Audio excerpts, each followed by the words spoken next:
dang, that's bad news because, like, that's literally my plan. It's like, now, like, I walked an aisle when I was 9, and somebody just told me if I, like, recited this prayer and said he was Lord, that I was saved. But then Jesus goes, well, hey, not everybody that just says Lord, Lord is going to enter the kingdom of heaven. Shoot, that was my plan. So who is? Who is? But the one who does the will of my Father who's in heaven. Now, here, this next sentence is what makes this the most important sermon some of you will ever hear. On that day, who on that day? Many. On that day, there's going to be lots of people, Jesus said, who are in this spot, and they're going to say to me, now, what he's getting ready to do before I read it to you is he's going to list a bunch of, like, religious activities that made sense to them in a first century Jewish context. But let me fill in the blank with the stuff that we might say. In other words, he's going, hey, Lord, Lord. Many will say to me, Lord, Lord, did we not, and I'll just say him again, did I not get sprinkled when I was a kid? Did I not get baptized when I was 9? Didn't I do the catechism? Didn't I go to the class? Didn't I walk the aisle? Didn't I pray the prayer? Lord, Lord, didn't I do these things? Now watch what the thing I don't like is he lumps all people together. Like there is a right and a wrong way. And to an extent he's right, but you have to allow for individuality with humans, and every situation is different. Read it to you. No, go back. I'm just going to read it to you. He says, many will say to me, Lord, Lord, did we not prophesy in your name? These are their things.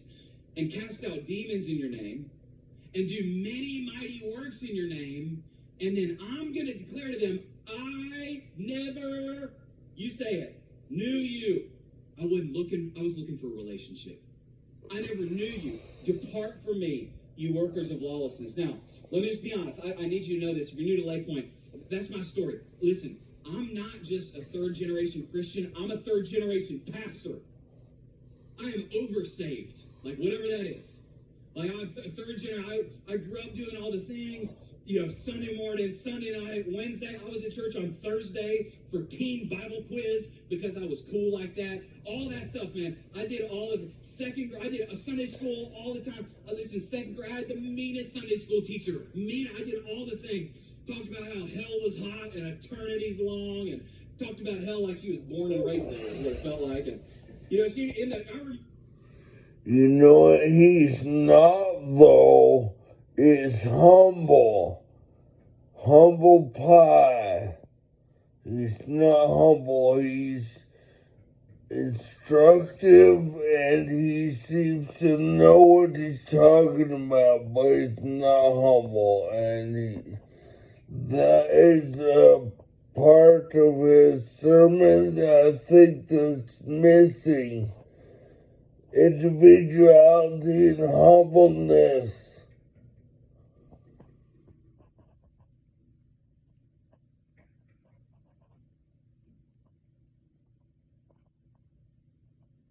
In the Sunday school class, she said, do you know that you're going to go to heaven when you die? I'm like, I don't want to if you're going to be there. That kind of, it's like, listen, I did all the things on the outside. And honestly, for me, like my salvation, it was more dimmer switch than light switch.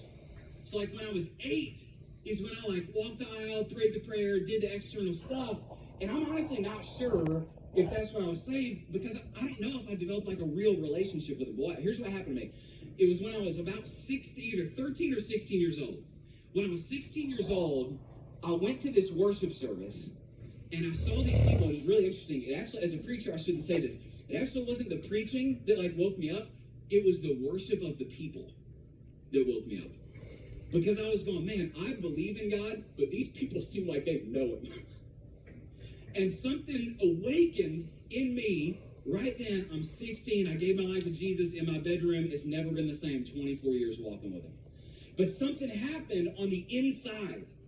And I need you to be ready for that moment too. A relationship with Him is what He's looking for. Now I want to give you an example of the spot where some of you are right